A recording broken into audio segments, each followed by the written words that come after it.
बुंदेली जलवा महोत्सव इस बार कुछ खास होगा, जहां फिल्मी हस्तियां होंगी तो वहीं देश और विदेश के कलाकार कला का जलवा दिखाएंगे। ऐसे में अगर आप इस कार्यक्रम का हिस्सा बनना चाहते हैं और आप कलाकार हैं तो निश्चित रूप से पंजीयन कराइए और अपना ऑनलाइन वीडियो हमें सेंड कर दीजिए ताकि आप भी इस बड़े मंच पर अपनी प्रस्तुति दे सकें, क्योंकि बिना पंजीयन और बिना वीडियो सिलेक्ट हुए आप इस कार्यक्रम का हिस्सा नहीं बन सकते। तो जल्द ही कीजिए और अपने वीडियो हमें सेंड कर दीजिए और जीतिए एक बड़ा इनाम।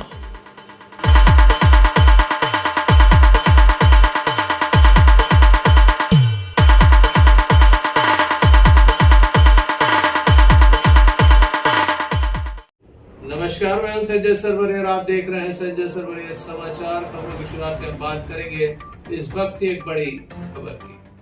पूर्व केंद्रीय मंत्री प्रहलाद पटेल दमोह जिले के दौरे पर हैं। आज उनके द्वारा पत्रकार वार्ता का आयोजन किया गया।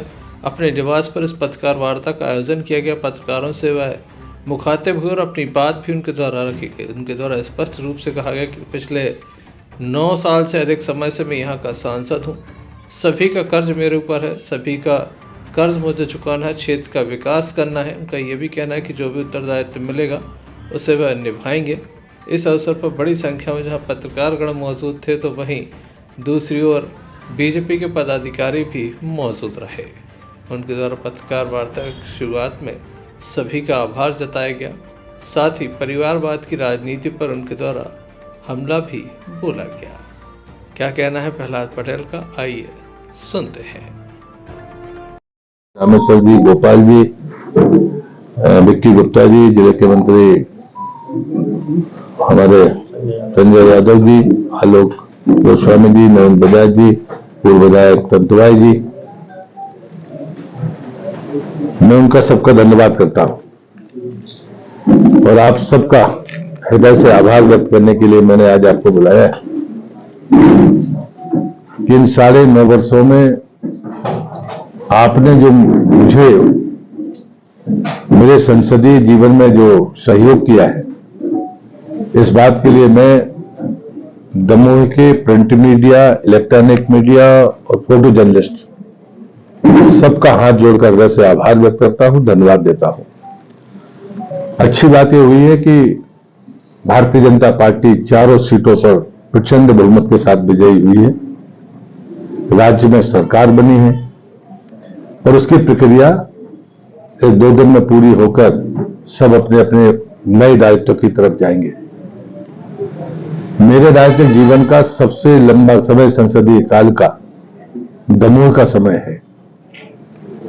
लोगों के मूल्यांकन करने का क्या नजरिया है मुझे नहीं पता, और इसलिए मैंने जब संसद सदस्यता छोड़ी थी तो मैंने उसमें अपना ट्वीट में लिखा भी था कि धन्यवाद और आभार देने से दमोह की जनता का कर्ज नहीं उतरेगा।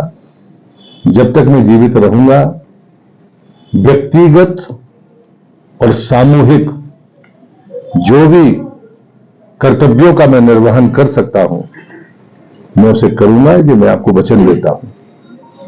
और दमोह के विकास के लिए ये जिन लोगों ने आपने जो रचनात्मक सहयोग मुझे दिया है, कभी जरूरत पड़े तो मैं दावे से कहता हूं मेरी कोई बाउंड्री नहीं है। पार्टी ने मुझे इतने मौके दिए हैं कि मैं अपने जीवन में 4 अलग अलग जगह से लोकसभा का सांसद रहा हूं। ये 5वां स्थान है जहां पर मैंने अपने जीवन में संघर्ष शुरू किया। वहां पर जब मुझे पार्टी ने पहुंचाया तो वास्तव में मैं तो छिंदवाड़ा या जबलपुर की किसी सीट पर लड़ने वाला था, लेकिन मैं आज अपने अनुज के प्रति भी साधुवाद व्यक्त करता हूं कि एक तरफ परिवारवाद में मां और बाप, बाप और बेटे, भाई और भाई टिकट के लिए लड़ते दिखते हैं। आपसे कोई चीज छुपी नहीं होती, लेकिन उन्होंने परिवारवाद पर जो तमाचा लगाया, क्योंकि मैं जानता हूं कि अगर मैं आज चुनाव जीता हूं तो उसमें मुन्ना भैया की सक्रियता जरूरी है, और पार्टी ने उनको टिकट का पहले कहा था कि वो तो लड़ेंगे ही। राजनीति की स्वच्छता के लिए भी ये घटना भविष्य में आप सबके लिए भी चर्चा का केंद्र होगी, क्योंकि अक्सर राजनीति में परिवारवाद की चर्चा होती है। एक प्रकल्प है जिससे मैं भावनात्मक रूप से जुड़ा हूं, वो है जरारू धाम गौ अभ्यारण्य, और उसमें भी मैं आप सबके सहयोग के लिए आपका आभारी हूं। नहीं तो 2 गईयां मरती हैं और छपती 4 हैं। लेकिन आपने जिस प्रकार से नैतिक बल हमको दिया, और मैं आज विश्वास करता हूं कि अभी वो दमोह की पहचान है, ये देश की पहचान बनेगा, ऐसा मेरा भरोसा है। और हमने इस व्यवस्था में अभी परिवर्तन हुआ है।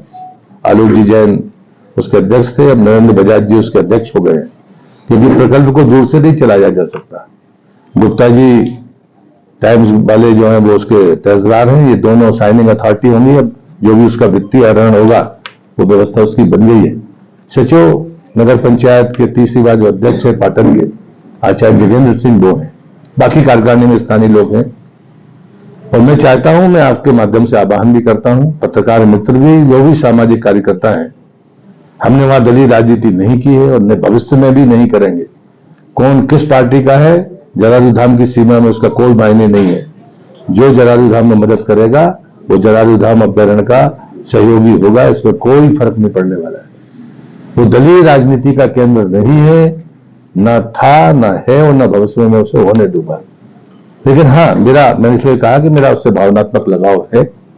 आपके पास में जो विरासतें हैं, वो चाहे वो साहित्य की हो, चाहे वो संस्कृति की हो, आपके पास में दमोह जिले में जो विरासतें है, आसानी से किसी देश के किसी अन्य जिले में मिलती नहीं है।